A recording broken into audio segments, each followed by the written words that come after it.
It's true that since Donald Trump was elected, there's been an absolute avalanche of measures taken by Trump and his government, and it's been difficult to follow. The last week I opened up the BBC's website and it says top stories, and out of the first 10 top stories, seven of them were about Donald Trump, which gives some sort of idea of the impact of what Trump is doing, not only for America, but for the world. And I also think that it's an important subject for us because many of the trends in American society, the forces at work, and which I've sort of explained the Donald Trump phenomena to some degree, are also at work on the European continent. And the two processes sort of mirror each other either side of the Atlantic. On the 20th of January, Donald Trump became the 47th president of the United States. He very clearly defeated Kamala Harris and not only won the election as such, but got the majority of the popular vote. Not only that, but he's considerably increased the number of votes he's received over the last three elections. It's quite astonishing, really. In 2016, 63 million people voted for Donald Trump. In 2020, 74 million.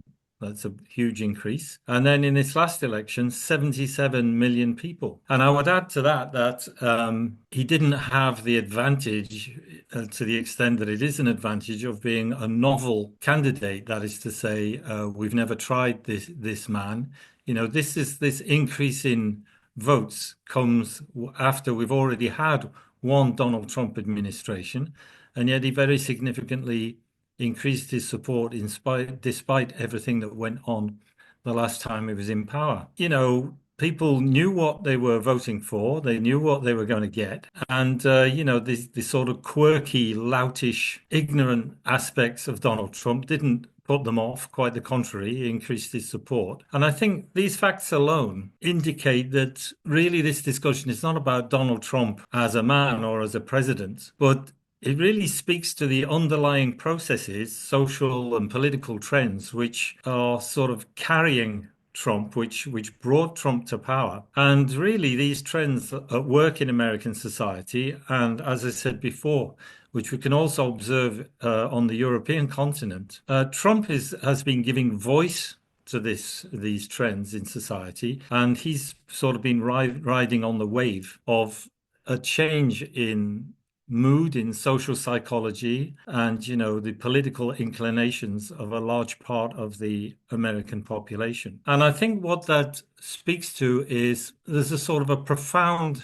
distrust and even animosity to what is often called the political class. I know in scientific terms, the politicians are not a class, but the political elite. There's a resentment against them, a feeling that they've failed the nation. It's not just about the politicians, but also the media, what you might call the whole of officialdom, the state institutions, conventional discourse, really the state as such, and in particular the federal state in the United States. There's a kind of an enormous lack of confidence in the ruling structures of American society and a feeling that they're, taking the country in the wrong direction. You can see that in the votes in what's called the Rust Belt, the kind of post-industrial regions of the United States where there's been, a breakdown of industry, a kind of,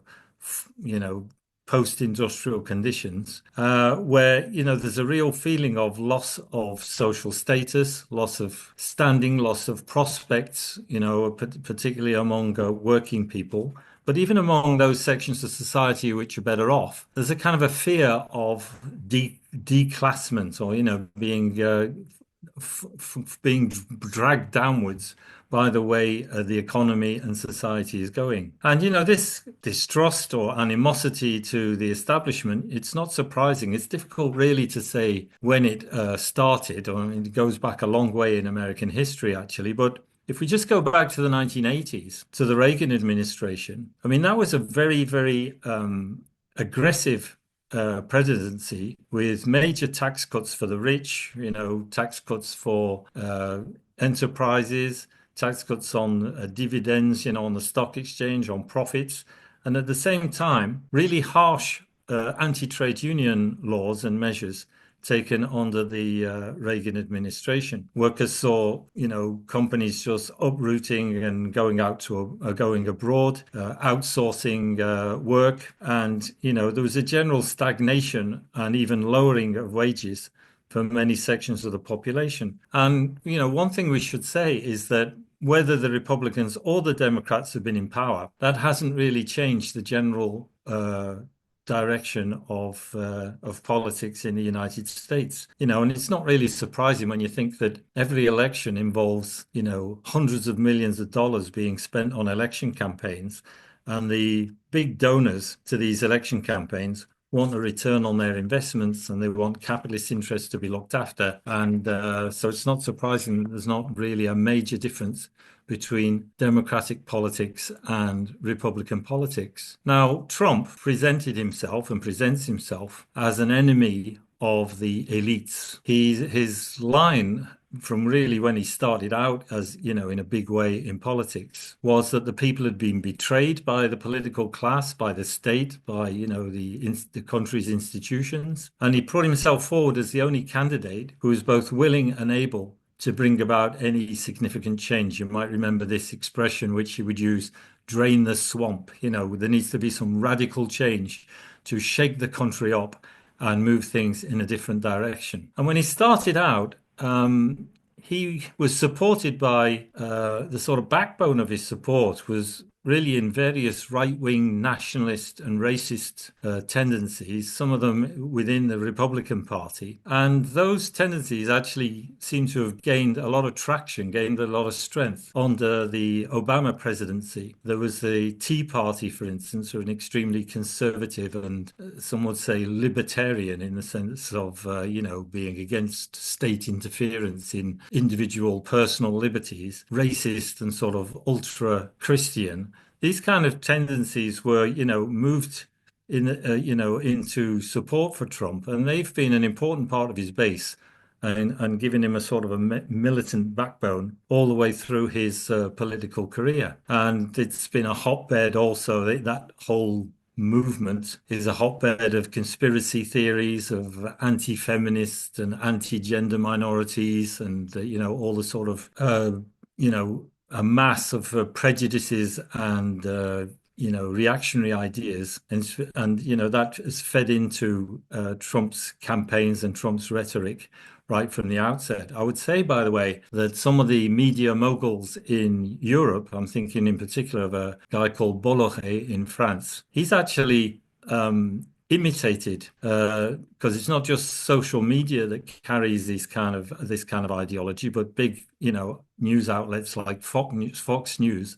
And Bolloré has clearly taken inspiration from them in France, and his TV and media outlets are basically now working for Marine Le Pen and sort of trying to stir up the same kind of and exploit the same kind of resentment against the establishment that Trump has done so successfully in recent years. So, as I say, Trump galvanized and rallied these tendencies, and that's what's given him really his fanatical base inside and around the American Republican Party. Now, I think there's been a change this time between this victory and the last time he won the elections, in that, you get the impression that the most surprised person about him winning the first election was Trump himself. Some people say he initially started out just as a sort of a means of promoting his brand kind of thing.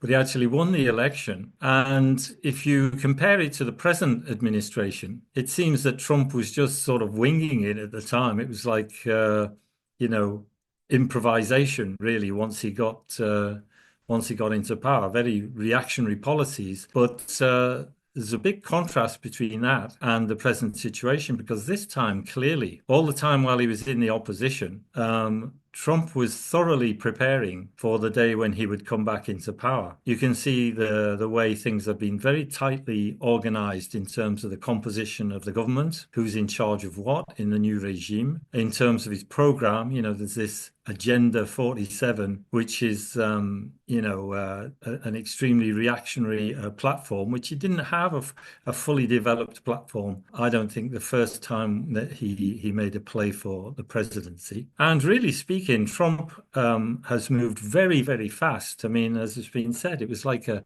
tsunami of measures just coming from all directions. People didn't know which way to turn and still don't. I mean, it's still going on. And really, Trump is in a very strong position because he's basically got full powers. He's got, for as long as he maintains the support of Republicans in the House of Representatives and the Senate, he's got the House of Representatives, he's got the Senate, he's got the Supreme Court. And, the last two of those will be with him until the end of his presidential mandate. Although the midterms might alter the situation in the House of Representatives halfway through. But anyway, Trump is also different this time, or the Trump administration is different this time to last time, in that quite clearly and in the most flagrant manner possible, he has the active support, financial and political support of the most wealthy and powerful elements of the capitalist class. When we talk about the capitalists, it's a single class in a sense, but there's a hierarchy within it. There are the very big, powerful capitalists, and then other elements within the capitalist class. Quite clearly now he's flanked by, extremely powerful people like Musk, obviously, like Bezos, like Zuckerberg, Tim Cook, and so on. Zuckerberg, for instance, softened the controls on, false information and lies being spread in the run-up to the election. We had Bezos, who sort of intimated to the Washington Post that they shouldn't declare their support for Kamala Harris. And, that is a different situation because many of these big capitalists in the United States were rather sort of reticent or half-hearted about Trump in his first administration. So he seems to have a lot of things going for him. And, he hasn't wasted any time in going about carrying out his policy. I think it was highly significant that one of the first acts of Trump when he got into office was to pardon all those involved in the attempted coup of January the 6th. It's quite ironic, really, that the Republican Party, who are all about, law and order and respecting the police and, calling for the most extreme penalties for anybody who harmed or killed a member of the forces of law and order. And Trump just pardons these people who are beating up and maiming and, and even killing police officers in the line of duty on January the 6th. And there's also been on the other side of this kind of pardoning of these extreme right-wing, and some openly fascist elements that were involved in that coup. You've got a purge going on in the FBI and a kind of witch hunt against judges and prosecutors. Anybody who is involved in the investigation into January the 6th or the arrest or, testifying against people who were involved in that coup, either that or people who were involved in his own legal cases and his own, judicial troubles, they're also in the firing line of this new government. And it's not just the FBI and the judiciary. It's also the tops of the army. Trump has taken measures against several leading members of the American military just because they haven't shown him enough fawning, unquestioning loyalty in the past. So what's going on there is quite clearly a sort of a purge in the upper echelons of the American state apparatus. And, I think later on I'll come back to that. And we need to think about what exactly that means in terms of where capitalism is at in America and internationally at the present time. I should mention as well, obviously, that one of the emblematic themes of Trump's election campaign and his present policy was the question of migrants. He says he wants to expel 11 million migrants from the country. Whether that is practically feasible or not is one question, but quite clearly he's using that he's skillfully using communication on this theme to rally his base and present himself as a strong man who actually carries out what he promised he would do. You've seen this footage of military aircraft packed with people in shackles being taken off to Colombia and various other destinations. He's talking about turning Guantanamo, the former prison center for terrorists and so on, into a place where these migrants could be dumped once they're expelled from the United States. And he's actually using, it seems, special powers legislation going back to the COVID era to get around some of the legal safeguards against arbitrary expulsions of migrants. So, there's that, and then in other fields, like, it would take all night to go through everything he's done. But in the field of education, you've got this vicious campaign against anything relating to DEI, that is to say, diversity, equity, and inclusion policies, which are being expunged from curriculums. The government's insisting now that there should be a strong patriotic element to the way history and current affairs are taught. In Oklahoma, for instance, an instruction has been issued to erase any mention of civil rights issues in school curriculums. And there's a kind of a watchdog attitude about any mention of the slave trade, of the period of, slavery, of the massacre and persecution of the American Indians. And so there's clearly a sort of an ideological reaction at work in the education system, not to mention the fact that he even plans to stop completely, to abolish the equivalent of the Ministry of Education there, the Department of Education, I think it's called. And that means no federal funding for education. Now, in America, education is very largely run on a day-to-day basis on a state level already. But federal funding it was particularly funneled through to the states to finance things like, social programs and helping kids with special difficulties or from poor backgrounds, in difficult circumstances, and paying for, meals and breakfasts and things like that for the underprivileged sections of society. So that, is a really vicious policy which is pushing through in relation to the education system. In the field of health, Obamacare is, they're hoping to do away with that, or at least reduce its scope of action considerably. In fact, initially, he actually decreed all federal funding be stopped to the states. And then 48 hours later, he went back on that because of the outcry, even from his own people, because it literally paralyzed the thousands of different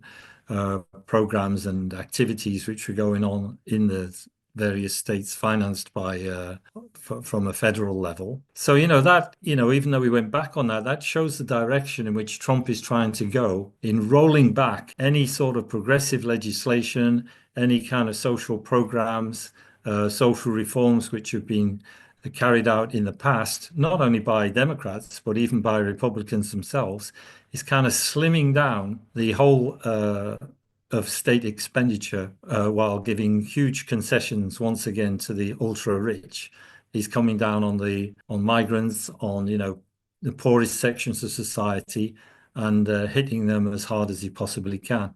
You've also had his withdrawal from the World Health Organization, the nomination of this goon, Robert Kennedy Jr., who, is supposed to be in charge of health, but he's a notorious anti-vaccines guy with no qualifications or particular knowledge about the medical world at all. In terms of the environment, you've got, that's been put in the hands basically of lobbyists for coal and oil.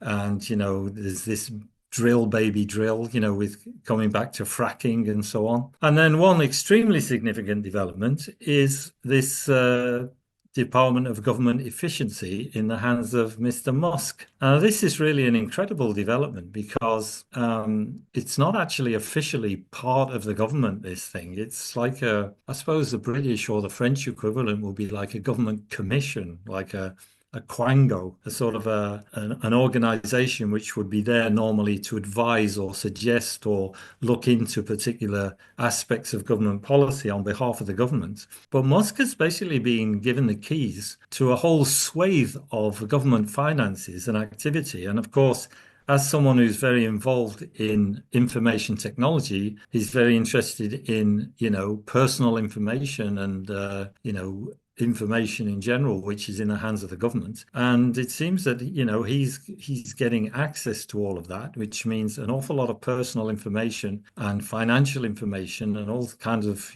the inner circle of governmental power he's getting access to, which is an extremely dangerous situation, to give that to a guy like Musk. Then one aspect which we've discussed in previous meetings, but it's very important of Trump's policy is his leanings towards protectionism. Now, I'm not a professional economist or anything, but the impact of these tariffs on Canada, China, Mexico, and so on, his theory or Trump's idea is that this will protect jobs and protect industry within the United States from what he calls unfair competition, countries who've been taking advantage of the United States. But of course, the danger is that these protectionist measures, first of all, will tend to increase prices for American consumers, when in fact one of the points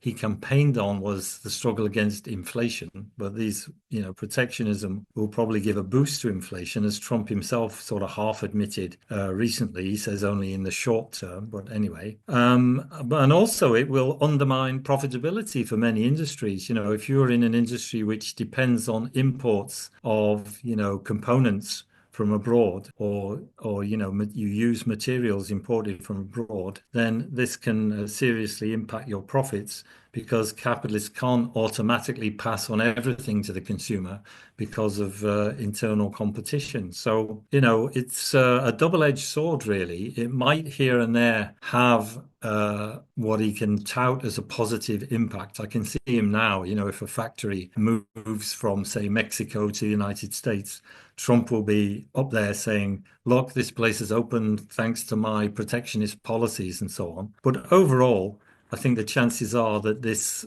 protectionist gamble of opening up an international trade war will end up clogging the channels of international trade and basically increasing the tendencies towards slow growth and even recession on a more than an American scale, on an international scale. So then, the list is endless. When you think this guy's only been in power for just over 2 weeks, you've had the issues with Canada, with Mexico, the threat to take over Panama, the Panama Canal, the pushing around of Denmark over the question of Greenland, and then in international politics still, what is clearly a major change in the policy of the American state in relation to the Israelo-Palestinian question. Now, there has always been a lot of hypocrisy in the Americans' attitude towards the Middle East, and particularly the Palestinian issue. But at least officially, what the United States policy was to say, we're for the rights of the Palestinian people to have a homeland of their own. We want a democratic Palestine next to Israel and living in peace with Israel. And this was what sort of underpinned the agreements with the PLO at the time of Yasser Arafat, and which basically got the PLO on board as a means of protecting Israel's interest within the West Bank and sort of cooperating with Israel on security issues. The carrot which was dangled in front of the PLO was that one day, in phases, they would end up in power at the head of an independent Palestinian state. What Trump is coming out with now, which when I first heard it, I just thought, this guy, he's off his rocker. He's completely insane. Oh, well, we'll turn it into a real estate paradise. We should get all the the population of Gaza out of there, relocate them somewhere, and then there's lovely beaches and there'll be holiday resorts and everything. We can really turn it into a beautiful place and so on and so forth. Now, that just seems to be, well, let's putting it mildly, an extremely unusual idea. But, if you strip away all that kind of froth and foam in the mouth of Donald Trump, what it really signals is the abandonment of this two states policy, which was, I say again, at least that was the official, policy of the United States on the surface, at least. And throwing their lot in, 100% with the state of Israel and basically saying that, they're in favor of the United States government is in favor of the mass expulsion of the Palestinians. And then just, I think it was yesterday, he came out with this idea that if the hostages weren't released by Hamas, then he was encouraging Israel, which doesn't really need any encouragement in this respect, to unleash all hell on the Palestinian people, which is pretty much what's been going on since the beginning of this war anyway. But what that means for the Palestinians is that, even this facade of a policy of, one day an independent state has just been abandoned. And that will have enormous repercussions throughout the region, and it will complicate the United States relations with a lot of Arab states, and already has done that. So that's, that in itself would be a whole discussion which we will need to have about how actually that is going to play out.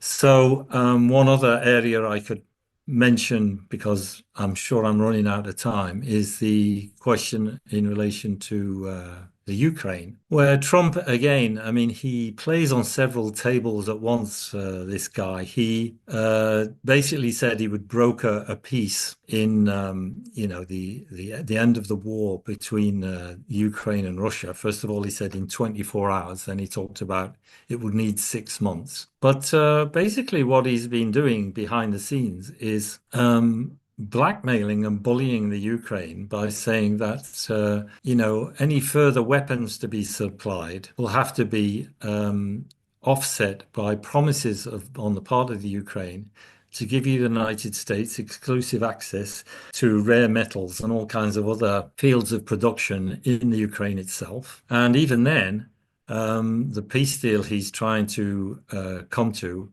would basically involve the surrender of a whole swathe of Ukrainian territory to Russia and the acceptance that the Crimea also belongs to Putin. So this is, another aspect of his international policy, which again would require a separate discussion in itself. So, just to try and draw some sort of conclusions, I mean, what exactly is going on? It's been like his policy, throwing out these policies in like a dozen different directions, really radical reactionary policies. It makes you think of a blitzkrieg, isn't the American expression shock and awe, where you kind of throw everything at the enemy all at once so that they don't know where to start and basically to defend themselves. And basically the idea of this kind of policy is to convince people that resistance is impossible. Don't resist. In any case, we've lost, And it's pretty much that which he's doing on an internal plane by, this steamroller of reaction playing out, as I say, in the FBI, in the police, in the judiciary, in education, in health, in basic democratic rights. He's steamrolling his way through all of a sudden. And, there has been relatively little resistance. I've read about different demonstrations and protests in different parts of the United States. It's a different situation to, again, the last time he was in power. You remember there was these big demonstrations about women's rights and, protesting against his, anti-feminist talk and so on, insulting talk about women and things. We haven't seen that yet. And I think, as has been mentioned earlier, it's as if people are just completely gobsmacked by this wave of legislation, which seems to be upending everything. So I'm not surprised that there's not, major resistance already at this stage. But I think sooner or later there will have to be some sort of reaction, some sort of fight back. That's going to change. But of course, I can't say when, and it may take some time, So we'll see where that goes. But in America, there are a lot of people who support Trump. There are a lot of people who've just got comfortable financial situations, and they like a man who looks after moneyed people. There are people who support him because of their prejudices and reactionary ideas about minorities, about blacks, about just about everything. And there are all kinds of reasons for supporting Trump, but there are also in the United States, of course, millions and millions and millions of people who are profoundly shocked and disgusted and angered by what is going on. And sooner or later, there will be some sort of mass resistance which will develop, On the level of the state, what exactly is going on? Like we know as socialists that the state is basically an instrument in the service of the ruling class, the capitalist class in this case. But the fact is that the states, even when they're supporting really the fundamental interests of capitalism, they develop a sort of relative independence. Not all judges are just going to let capitalists away with anything when they do things which are illegal. There's legislation, there's all kinds of legislation about health, about safety, about whether mergers are allowed or not, the state does have its say in the way the capitalists behave. And it does have, to a certain degree, a sort of an independent status in relation to the ruling class, within limits, obviously. And I think what's been going on here is that Trump, and it's not just Trump again, I mean, he's surrounded by extremely powerful people who are all on the same, on board with the same strategy. What he's trying to do, basically, is dismantle any elements within the workings of the state, which tend to encumber or, put up a barrier against the untrammeled pursuit of profit and power. He's kind of purging state agencies of policies and people who he thinks will get in the way of not just his own personal power, but the power and influence, and wealth of those people who are around him and who are, supporting and pushing his policies. There's this expression in the Communist Manifesto where Karl Marx says, basically, the government is the executive committee of the ruling class. And what they want is an executive committee which is totally and wholly subordinate to the interests of the most powerful and to the detriment of the weaker sections of society, of the poor, of the exploited. And Trump, to do that, is leaning on the support he has of a large section of the people. There's no denying that he does have that basis. As I said, it's even grown in strength since his last administration. And the unfortunate thing is, even the most authoritarian regimes, they impose things, of course, as their